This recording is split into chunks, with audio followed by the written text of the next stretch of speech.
You are listening to the Mary Jane Society podcast, where you will meet entrepreneurs, cultivators, scientists, doctors, and inventors in the cannabis industry. I'm your host, Pam Schmiel, marketer and publicist in the cannabis industry. When entrepreneurs decide they want to start a cannabis-based business, most likely they get distracted with the arduous process of applying for a license. But not getting the layout and design of their facility right can cost more to fix in the long run due to the legal complexities of the industry. Today we meet Brian Anderson, co-founder of Massachusetts-based architectural firm Anderson Porter. In addition to designing dispensaries, they have experience building pharmaceutical-grade and compliant facilities that require safe and secure protocols. Brian shares valuable insights in what you need to consider when building a cannabis facility of any type. Let's meet Brian. How are you? Pretty good. Hustling along like everyone else. I just got back from Chicago. I went to the Benzinga show in Chicago. How was it? I've been to one of those shows and I loved it. Yeah, I skipped Miami the spring, I guess it was. But it was super high energy. A lot of really good people to talk to. I think it's an area where, I'm going to be doing fewer and fewer of the sort of NECAN shows where we get a lot of tire kickers and a lot of serious folks, and maybe try to do more of MJ Unpacked. I've heard a lot of good things about brand focus, because this is a CPG industry. This is consumer packaged goods, and I think that the capital markets that really are attracted to the Benzinga event are good. So, because as architects, projects cost a lot of money, and it's really hard for the really small investor to make sense of that. And so we found over time that our pitch really is best delivered to the investor as opposed to the entrepreneur. The entrepreneur tries to keep their costs down. They want to be humble. They want to show that they're being prudent. And so they would never spend the money on this architect. Oh my goodness, I'd spend the money on the cheaper architect over here. Yeah. That can backfire really quickly. Yeah, I agree. Benzinga is probably the best because those are all the investors, all the people looking to start up those dispensaries. And, you see a lot of investors and real estate people getting into it, right? That's right. Yeah. Yeah, there's the big REIT out of LA called IIP, International Industrial Properties.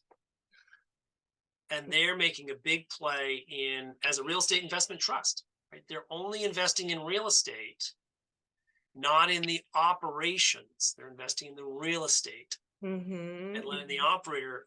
So I have now a line into them, but they started out in Cambridge. They were called Biomed Realty Trust. They were investing in the real estate for the biomedical industry that is just driving the economy in Eastern Massachusetts.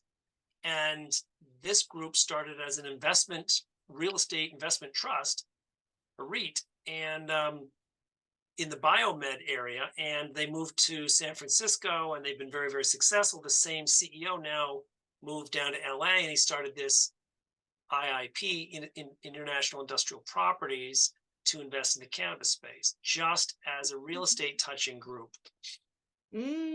So interesting to see how people are moving around out there. Yep. Right. Yeah. Well, anyway, Benzinga you're right. That's probably the best event for you guys. I don't know what I've never been to MJ Biz, the big one. That is an event. Yeah, that's an event. I've heard it's like overwhelming. I've heard overwhelming is really the word for it. I started going in 2015 when they were just a few years old. And so there were 4,000 people at the Rio, which is a tiny dumpy hotel just off the strip, and 4,000 people, that's manageable. That's a big show, but it's manageable.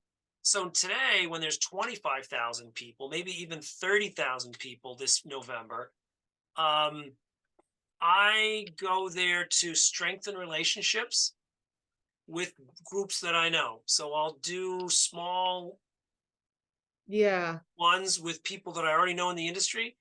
It's too much to try to take the whole thing in. You've got to Yeah. bite it off in small chunks. But so I thought we could just start with, a brief overview of Anderson Porter. If you can just give us your overview and how long you've been in the cannabis space and who you've been working with and that kind of thing. Just a, yeah, quick overview.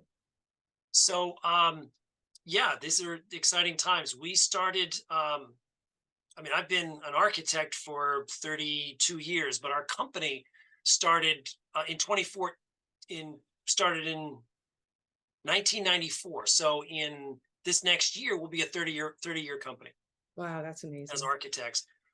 Eastern Mass, Cambridge. Um, we 10 of these years, so the 20 years as a general practice, and now 10 years as a cannabis focused practice. So we still have a section of our firm that is probably 30% of our gross is in housing, but 70% of what we do, 70% of our gross revenue is cannabis work. So we're 16 people. Um, we're architects and interior designers, and we team up to do everything from full design build, turnkey delivery services to just architecture and interior design only. So we have a lot of different working methodologies. We don't just have one delivery model. So that means we can work with a great variety of people. Some people may already be builders, for example, right? Well, that wouldn't exclude us because we can work with them as builders and help direct the construction, help direct the design. We spend a lot of time in front of planning boards as architects. We're in early, um, meaning people are applying for licenses. They're applying to buy real estate. They need advice on, is this site going to work? Right? Can I get trucks in here? Can I, fire department wants to know, can they get their fire truck around this building? Should there be a fire? So we can help in real estate selection. We can help in talking to the planning board to help around issues of noise control, odor control. We work with civil, a lot of different engineering groups. So, civil engineers, traffic studies. We can help assist in all of that work, all of the pre-design and planning work, and then full design, meaning we can, match your program and make sure that your um, KPIs and KPTs, your key performance indicators from a business plan perspective, are matching the program and are actually capable of producing in the facility. So that whether that be cultivation, so plant count, flower versus veg, clone moms, all the parts of the cultivation process, but as well after you harvest the plant, you dry it, cure it, and you manufacture it. So we do full manufacturing facilities. Oh, We've done standalone drink manufacturing, so infused soda waters. Um, haven't done any bottling yet, but it's similar to the canning process. We've done gummies and chews and vape carts and all the various panoply of, you go to a cannabis store and there's just way too many products to kind of wrap your head around. And then on the pharma end, on the pharmaceutical end, really great story is we did a ribbon cutting in Mississippi this year, where Mississippi's only 3 million people, tiny state, but they have the highest per capita opioid addiction of really? any place in the US. And so the main indicator for opioid consumption in Mississippi, like many states, is pain. People present to their doctor or their pharmacist with pain and they get prescribed opiates. We've made in Mississippi the facility Southern Crop. I'm very proud of them. We brought a gel cap to market, and the gel cap is in a blister pack. Blister pack is just like your antihistamine medication. Push it up through that little foil top, and it's a gel cap. It looks like Advil, and you take it for pain. So literally, cannabis is being used as an off-ramp to opiate addiction. It's You're being saying prescribed by the doctors and pharmacists in the state of Mississippi as an alternative when a patient presents with pain. that's amazing. So you built a facility for the people who manufacture this? Yes. That's I didn't even know that was legal, but I think I've heard that state by state. I thought they're giving doctors the right to Prescribe. prescribe. So Mississippi, that's so interesting. Oh, I And have to you follow can that. find similar pockets all over the United States. New Hampshire, one of the neighboring states to me, in Massachusetts, Maine, New York State, there's counties in New York State that are dealing with these same epidemics of Right. opioid abuse. And the presenter is pain, typically. The thing, it's a toothache, it's a broken arm, a broken leg, back, lower back pain, Surgery. you name it. Right. So that is the drug manufacturing aspect of what we do. So we came from the 20 years that I spent as an architect prior to meeting my first cannabis customer. We're in Eastern Massachusetts. So medical device manufacturing is what drives our economy.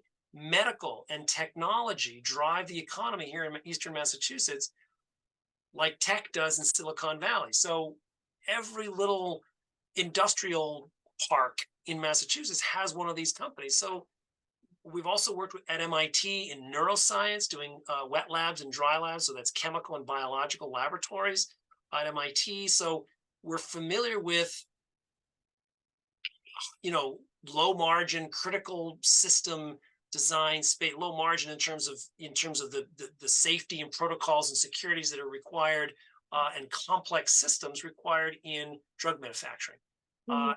And so when our first customer in cannabis came knocking, it was nowhere near what they were thinking about. In 2014, they had no idea. They were asking us to build out of wood, and they had no idea what they wanted to do in their lab because they didn't really know what products they wanted to manufacture. Today, customers are coming with a much more informed basis of what is their business plan.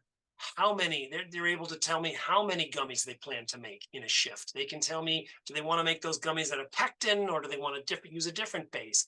Do they want to coat them in sugar? Like, these are things that customers, when I say customers, cannabis enterprises have thought about when they're applying for a license. And each of those decisions has an impact on the facility that needs to be designed, right? So if you have raw ingredients, the architect really needs to know how many units are you going to intend to push out. So therefore, how much raw ingredients do we need to store? Because you have very particular conditions in which you need to store those raw ingredients.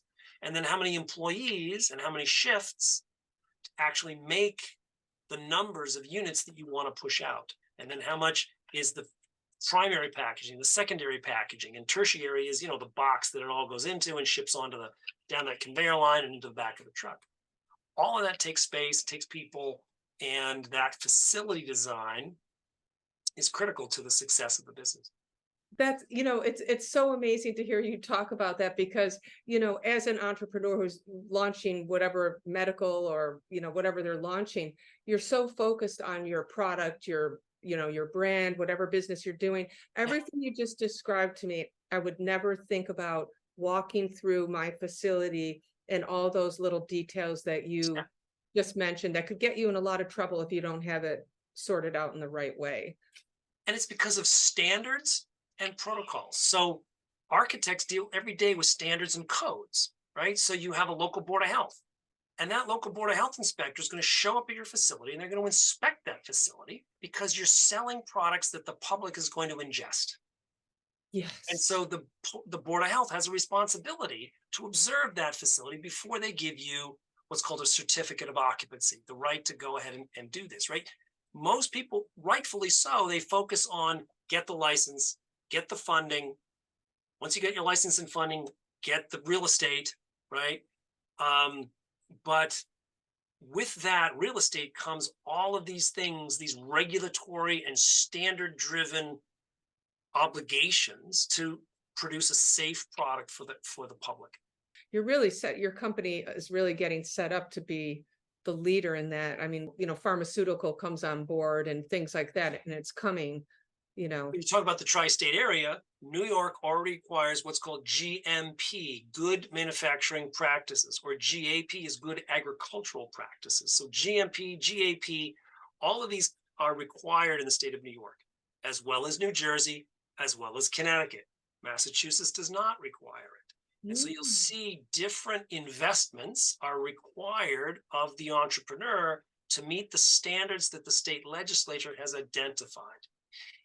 What we tell customers and tell entrepreneurs and developers, regardless of the state you're in, if you're a multi-state operator, go with the highest level of standard, even if it's not required in the state you're in. Behave as if is the term that I use. Behave as if, because this descheduling or rescheduling from Controlled Substances Act from a 1 to a 3, one of the impacts of that will be that the FDA is now in another authority having jurisdiction over your cannabis business. And in order for them to sign off on your, in addition to the Board of Health, which is a state and local township, is going to be the township that you're in provides the Board of Health.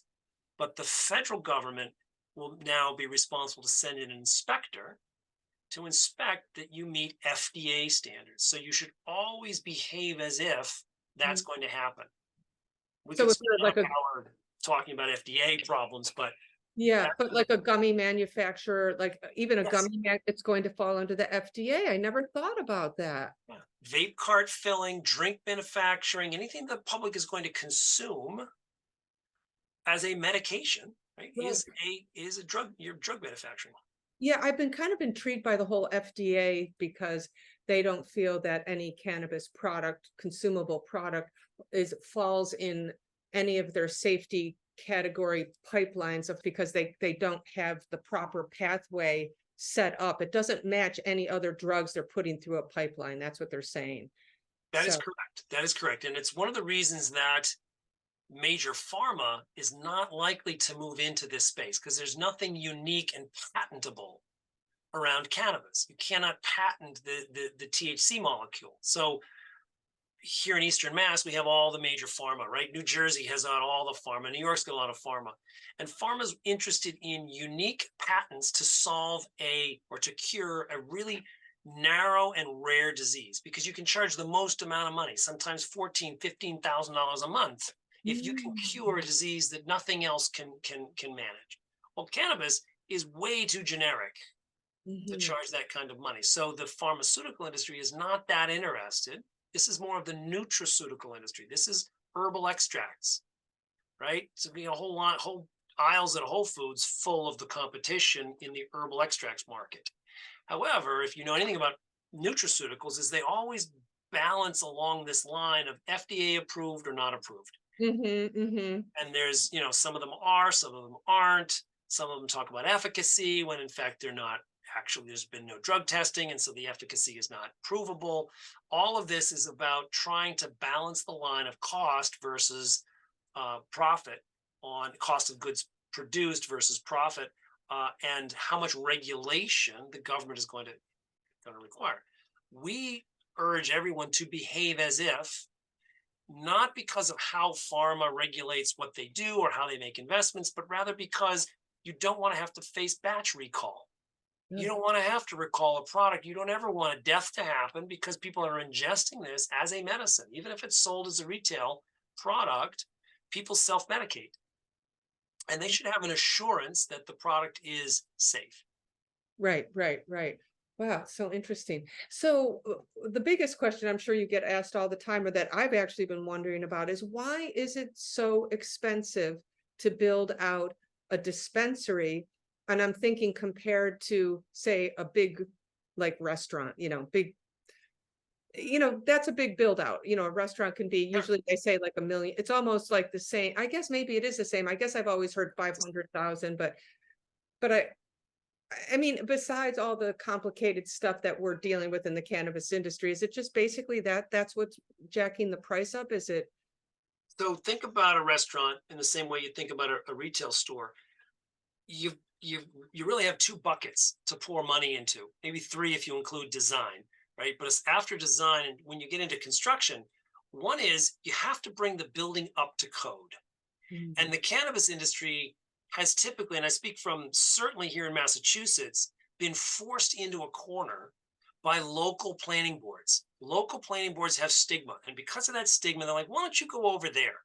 Why don't you go around the back and put your store over there? Well, guess what's in the back over there? Some raw space that has never had retail in it. Well, now the entrepreneur, the company, has to bring that raw facility up to code. They might have to put in handicap ramps. They might have to put in insulation. They might have to put in new plumbing system, new electrical systems. The public doesn't see any of that stuff aside from the handicap ramp, right? Those are not public facing dollars. Those are all embedded in infrastructure that if you don't own the property, you'll never get back. right? There, you could call those landlord required upgrades. Yes, yes. Hopefully you can negotiate those costs with landlord, but who wants to pay all that? Yeah. So one of the reasons that there's a high cost to dispensary work is because oftentimes there's an underestimate of what it's going to cost to bring the building up to code. I've been in stores that have two different levels and they're like, no, we want to level this out and have one level. That means you're, you know, raising the floor level on half the building, and you've got to make sure that the curbs and the sidewalks on the outside can still get in. These are costs that get buried and unfortunately contribute to a high dollar. The other side, the other bucket, are brand driven decisions: lighting, casework, color, floor materials, ceiling materials. Um, Everybody wants an Instagram moment in their retail store today, right? So you'll build out this cool whatever it is, right? Those are those are exciting things to spend money on, whereas the other things are less exciting to spend money on, right? It's fun to think about visual merchandising and environmental graphics and the sign that goes on the outside and the signage on the inside, and maybe telling your brand history, on a wall with graphics, or um, finding ways to display the bud in special things so you can smell the flower and you can interact with the customer, and finding out new electronics you can use, how to sell from iPads, and how to encourage people to buy online, pick up in store. Those are all the sort of e-commerce, technology, and environmental design aspects to architecture that are brand focused and brand driven. So that's part of your budget. That could be, if you're lucky, more than the cost to upgrade the facility, meaning the majority of your budget is spent on brand driven decisions, if you're lucky, and only a small amount of money has to get spent on back of house stuff, adding another bathroom, building out a ramp so that people can get in and out of this thing. So if you have a good real estate team that can find something that's called vanilla box, it's a retail term in the retail industry. Vanilla box just means that it's prepped and ready to go, right? The air handling units are there. All you got to do is move some ducts around, right? You got to build some walls internally, sure, fine, but the basic shell of the thing is all tight and good. That's hard to come by. Real retail prime. So in New York, I'd say there's a lot of it available. And if you work with a good commercial real estate agent and give them a good tight list of requirements, you can find, you're going to be in the plaza across the street from the Walmart, right? You're going to be in the plaza next door to a restaurant. That's an ideal spot to be. You don't want to be tucked around in the back where you've got to renovate the building or build it new from the ground up. You want to be on a strip where there's a lot of street traffic, there's a lot of foot traffic, or if you're in the 5 boroughs, you want to be on a street with a lot of other retail. As far as the DASNY, I'm not sure if you could talk about that at all, like the opportunities in New York. Sure. Well, that's really apropos, right? Because the window opens Thursday. Yeah. Wednesday. Yes, tomorrow. Wednesday, the 4th, right? Today's Yeah. the 2nd, so the 4th. Yeah. Holy cow! Yeah, this has been most of my week last week and this week. Oh, that's right. You're right, because you're part of the DASNY team. Is that how I would say it? Or so the window that's opening now, the license application window that's opening now, is outside of DASNY. Meaning DASNY has right, because of the injunction. Yeah. Well, not just because of the injunction, but DASNY is really just a public benefit corporation administering a fund, and that was the social equity fund. Right. So that's the CARD, the CAURD, the Conditional Adult Use Retail Dispensary License Program. What's opening up on Wednesday is the OCM's general, come on, folks, let's get to work. Everybody else, right? So anyone who may well be a social equity, they may well have spent time in prison unjustly. There's a huge social justice component, but they're not going through DASNY. They're saying, I don't want to be part of that. I want to do this on my own. I want to find a place in Poughkeepsie. I want to find a place in the Hudson Valley. I want to find a place in Schenectady, and I want to build out a retail store. So that is the or a cultivation facility, or a micro business, or a manufacturing business, Those are the licenses that are opening up now. So it's exciting times. Uh, Yeah.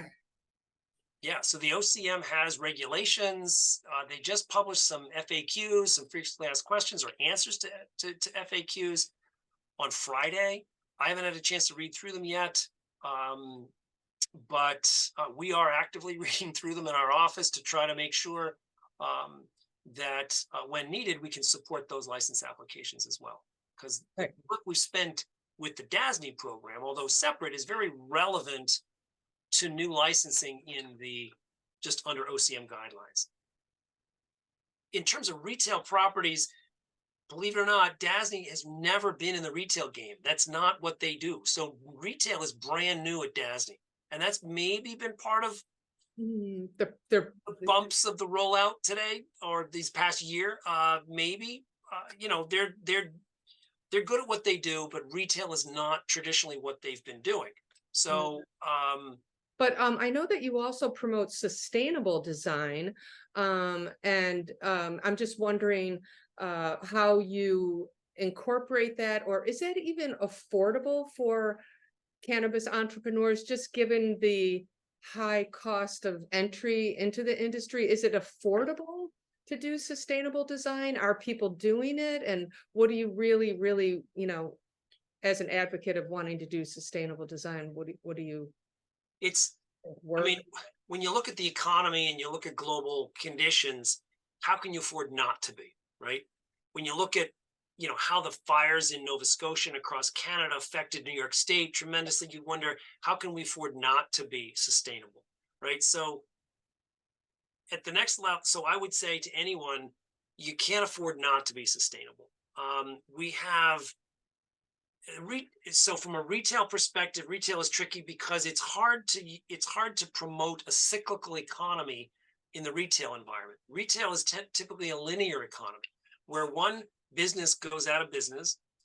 What happens? They rip it out, they put everything that was in there into a dumpster, and they push that off into a landfill. And now the next business comes in and builds out that interior environment with entirely new products: flooring, walls, ductwork, electrical wiring, right? We just ripped out what the last tenant did 5 or 10 years ago. But those 5 or 10 years, that store sort of, degraded and got worn, and wear and tear in the retail space is normal. And so you rip everything out and you start afresh. So, first off, retail is really hard to be sustainable in retail. Mhm. Very hard to be truly sustainable in retail. So, but it's important to continue to try. So, energy and sustainability, lighting is sustainability. And the other thing that's hidden, but I talk about a lot, is that the turnover rate in employees in retail is around 55%. And if you think about the cost of acquiring talent as a retailer, it's enormous. You do job fairs, you do background checks, you do qualifications, you do training, then you do getting them fit up with a badge and the software impact. By the time that person is ready to stand behind the counter and sell product, you've invested over half of their yearly salary. So to have them leave right within half a year is an enormously expensive endeavor. So you think about sustainability on many levels. So you wanted to try to design to promote job safety, job security, job enjoyment, right? So you need to think about sustainability, the term ESG, environmental, social, governance. So environmental are these things like materials and energy, right? Social is, how are you providing jobs where there previously weren't any jobs? Are you providing good jobs that have paying wages? And then governance, does the business have an actual, employee handbook where, you're providing equal pay to genders, you're providing opportunities for everybody. And do you have those written down as policy? So that's the governance side of ESG. But those, when you look at that from a global perspective, there's ways that retail absolutely needs to participate in the conversation.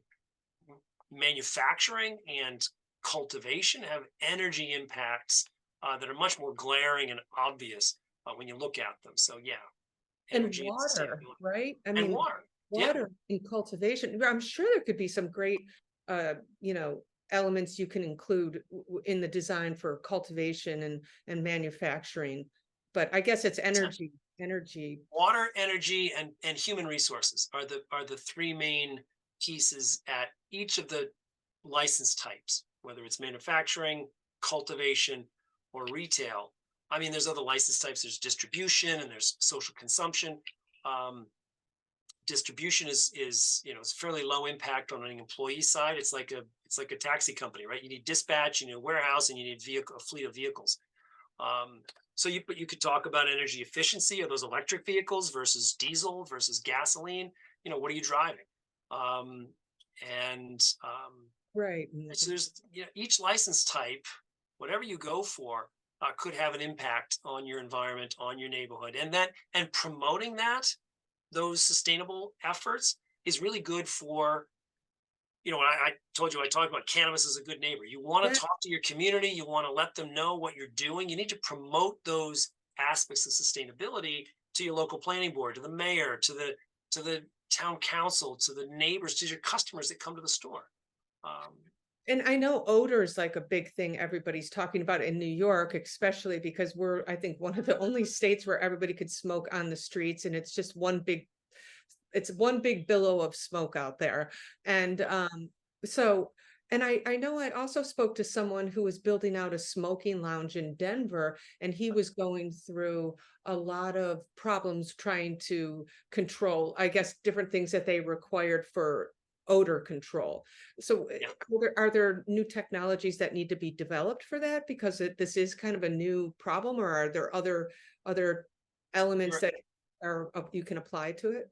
they are existing technologies that we're adapting to the cannabis space when it comes to cultivation. So a lot of communities, cultivation licenses will locate themselves within communities, right? So, you know, um, the output from that facility needs to be managed in a way that you develop friendly neighbors, right? You don't upset folks. Not everybody likes the smell of cannabis. I prefer that to the typical smell of a New York subway or to the, right. So I think there's benefits to that in the city of New York, but in smaller suburban and upstate communities where you're putting a cultivation facility in a potentially up against adjacent to maybe a residential community, I think it's responsible to adapt technological odor control methods. And they're not onerous, but they need to be, they're part of a protocol of any business operation. You have to follow them. And we present in planning boards all the time on how best practice allows that to work, and they can be monitored and they can be measured. Noise is another big impact because cannabis facilities run 24/7, especially cultivation facilities. They run 24/7, and one of the most energy efficient systems is evaporative cooling as a technique for producing hot water and cold water. And that evaporative cooler has a high noise sound coefficient, a high decibel level. And so many times we put sound walls around those when they're up against a residential neighborhood to mitigate the sound. So the odor and sound are the biggest impactors on the community when it comes to cultivation. Mm. Retail, New York does not allow open containers, right? So you don't get the big glass jar, you unscrew the top and you use the tongs to bring out the buds. That's an open container. Colorado, they do that all the time. New York, everything's packaged at the manufacturer or it's packaged at the farm and it's delivered to the retail in a sealed package. So the odor level doesn't go away, but it's much less than it is at the manufacturing site than it is at the farm. Retail is a bit easier to control from that matter, and retail is always adjacent to a nail salon and a dry cleaner and a restaurant, right? Retail wants to be in the thick of it. You want your retail store where high traffic on a Saturday, you go and you do your dry cleaning and you get your nails done and you pick up the weed and you go to the liquor store and you buy the party goods for later. And right, it should be part of your routine. The cannabis is part of everybody's routine. So you want to put the retail store right there where everybody's shopping anyway, right? You go to Target and then you pick up some weed and you go home and whatever, throw the party, backyard party. Yeah. their odor is easier to control because the main concentration is the vault. And so if you manage the odor in the vault properly, it's not as big of an impact. Oh, it's the vault that every dispensary is required to have. That's where all your product is contained, right? So if there's odor going to really draw the floor, the sales floor, those are dummy packages. They're not live product on the sales floor. It's not like going to Whole Foods and picking out things from the aisle that are all live product. In New York and in most states, you can't have live product on the floor. You identify what you want to buy, but it's behind the counter that the vault is fulfilling your order, and they hand you your package of everything already stapled and closed with the receipt on it. As far as community boards and any that you've had to deal with before, so you're saying that the odor, the smell, or the odor and the sound, Yep. and what are some other really big concerns? Traffic. We epically here in Massachusetts launched the adult use retail program. 2 stores opened, one in Leicester, Massachusetts, and one in Northampton. I think they opened on the same day, which was the Black Friday, right after Thanksgiving. And the one in Leicester, Mass, opened on. It was on the only road that gave access to the Walmart. So you had conflicts, right? And no one really talked about why the traffic was so out of control. But every police department and every planning board for the next year and a half threw their arms up, and they forced unnecessary traffic studies onto retail operators because they were deathly afraid that they would have the same thing happen in their town. And this is just bad information. It's like, oh, perfect storm, like the one road to the Walmart and the one cannabis store, and everybody was trying to get through that one 2-lane road. It was just nuts. That's not going to happen again. It just isn't. Right. Get more stores spread out. You don't get the same over concentration of traffic. Right. And how about security? I'm sure, I mean, maybe that's just the store's concern for the safety of them and their, but is that a concern for? Absolutely a concern. There are ne'er-do-wells, everywhere. I think the Northwest reports a lot more smash and grabs than we've seen in the Northeast. It's not as high a cash intensive, right? Many more customers are using cards, but still cash is what ne'er-do-wells, I'll call them robbers, any kind of buddy wants to smash it, because the packages are all empty and you're not getting into the vault. Right. So really what they're after is what's in the till. They're literally just after what's in the till, just like they would be at a convenience store. Presuming that the product, a liter bottle of Diet Pepsi isn't really not what you're going to, put somebody in harm's way over, right? Maybe you would over presumably the value of cannabis. Once you realize that there's no cannabis on the shelves, why are you breaking into this facility, right? And it's ultimately it's just for cash. So there are real concerns, and I think until this completely normalizes nationally, we have to comply with every state's security requirements, and every state defines the security requirements in their state, and every licensed facility abides by those laws. So cameras, key card access, punch access, glass breaks on the, so you can emergency alarms if you're held at gunpoint. All these things are normal and higher than they are at Whole Foods, higher than they are at the nail salon, but reasonable within the cannabis space. Reasonable for employee safety, public safety, given there's still a lot of stigma out there around cannabis. So do you see the future of dispensaries staying the same? Like where there's, it's not like going into a regular store, picking up product and how, the stores that you're designing are good, flow through traffic to get to the bud tender, get out, whatever. But, so many people are used to, they just want to go in and flip the package, look it over, or just start, looking on shelves. Do you think that's going to change in the future? Are people talking about wanting to Uh, change? Absolutely. And I absolutely hope so, as an architect, as a designer, and as a customer, as a shopper. I Yeah. want, so one of the big divisions in retail is experiential retail versus transactional retail. And I think we're only tip of the iceberg right now in cannabis, right?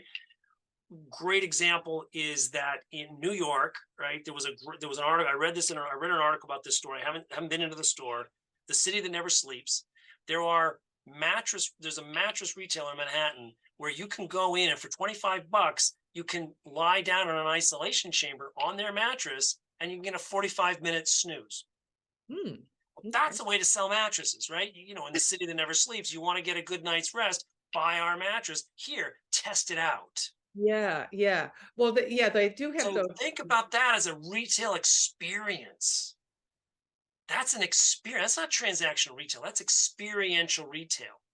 Come on into our store, experience this product, and think about taking it home with you or having it delivered on the weekend. Cannabis is just at the tip of the iceberg when it comes to the opportunities in experiential retail, right? Think about what Nike did to retailing back in the 90s in the Docklands in London and Nike Town across the United States. They built these stores that were not necessarily designed to drive revenue to square footage retail revenue. They were there to drive the brand. So Planet 13 and out in Las Vegas is doing this. Others are trying to do this, which is where you really introduce people to your brand, and you're not overly concerned with how many dollars per square foot your store is doing on a ROI basis, but really you're getting your name out there. You're building a customer base. You're building a lifestyle. And Mhm. we haven't even touched that yet in the cannabis space, barely touched that. So there's enormous opportunity for cannabis retail to evolve over where it is today. Right. And I see a smoking lounge in dispensaries, like just a place you can just go, hey, you want to sit down and grab an iced tea and we'll, have a gummy or a smoke or whatever you want to do, a dab, you pick up a puff coat, things like that. Well, you know, I told you, a year and a half, I've been working with the DASNY program. My head was blown open when DASNY came on a call with all of us and said, that every card applicant gets a consumption lounge license along with their retail license. I was just like, oh, I didn't know that. Where was that written down? How come we weren't told about that? So they're like, can you compress the store design you're doing for the DASNY program so that the licensee has an extra 500 or 800 square feet somewhere in the store, and they could do a consumption lounge. Now, that we need to investigate. I haven't read the FAQs on this new license type, but shouldn't everybody be allowed to do that? Who's getting a retail license in New York, Yes, right? absolutely. Right? That should be completely common and accessible and able to do that. In California, you can do that now. There, you can sit in the store and light up in dispensaries that I've been in San Francisco. Not every dispensary has space to do that, but a number of them do, and it's not against the law, and it's not, it's not onerous, right? Whether you smoke it in the store or stand out in the street and smoke it, it's going to get consumed. So why not make that part of the retail experience, or have the retail experience on the left side of the store, and on the right hand side, you could walk into a room. The other thing I want to emphasize is that not social consumption does not always mean smoking. There are so many ways to consume cannabis that extra HVAC and all the things involved in smoke and employee health that are working in that space do not have to be impacted. The way that working in bars back in the day when we could all smoke cigarettes in bars, not a good idea. But cannabis has so many different form factors, unlike tobacco, that has only two or three, that you don't have to associate a smoking lounge or a hookah lounge with a cannabis consumption. You could have a Reiki and yoga and Pilates studio that uses topicals, and Oh, right, yeah, yeah. Hmm. that is just as much social consumption as this sort of old version of a smoking lounge, when like a cigar bar, if you think about that, right?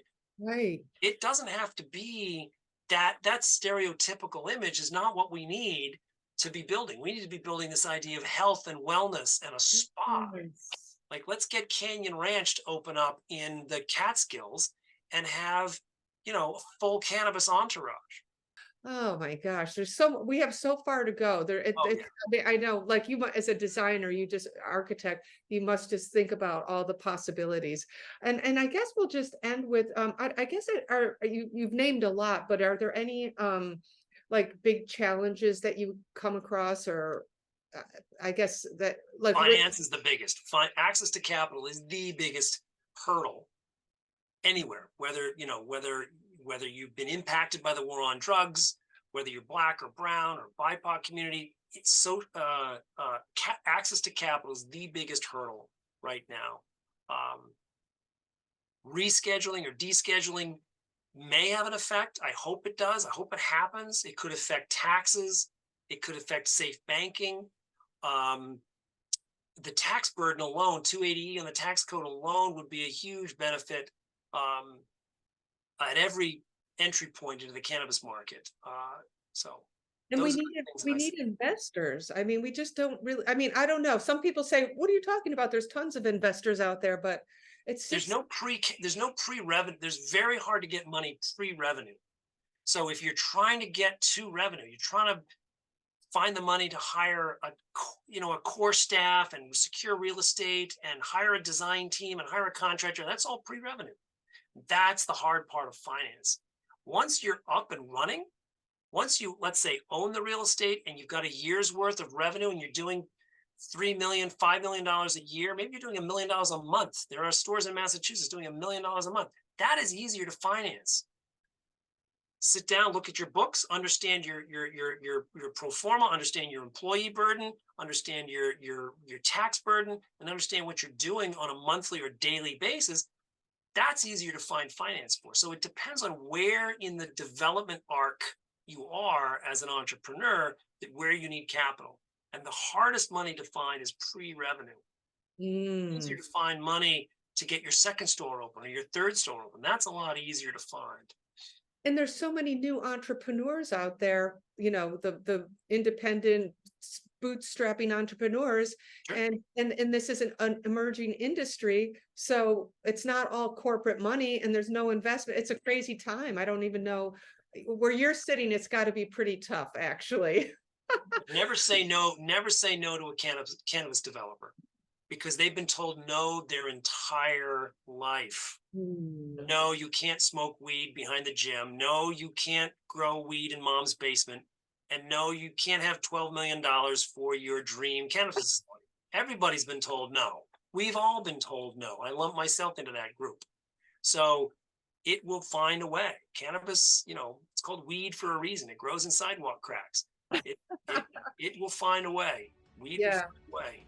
Yeah, we just got to hang in there, I guess. But well, thank you, Brian, for joining me. I'm really glad that we met, and it was enlightening. Thank you so much. I look forward to listening to your future podcasts.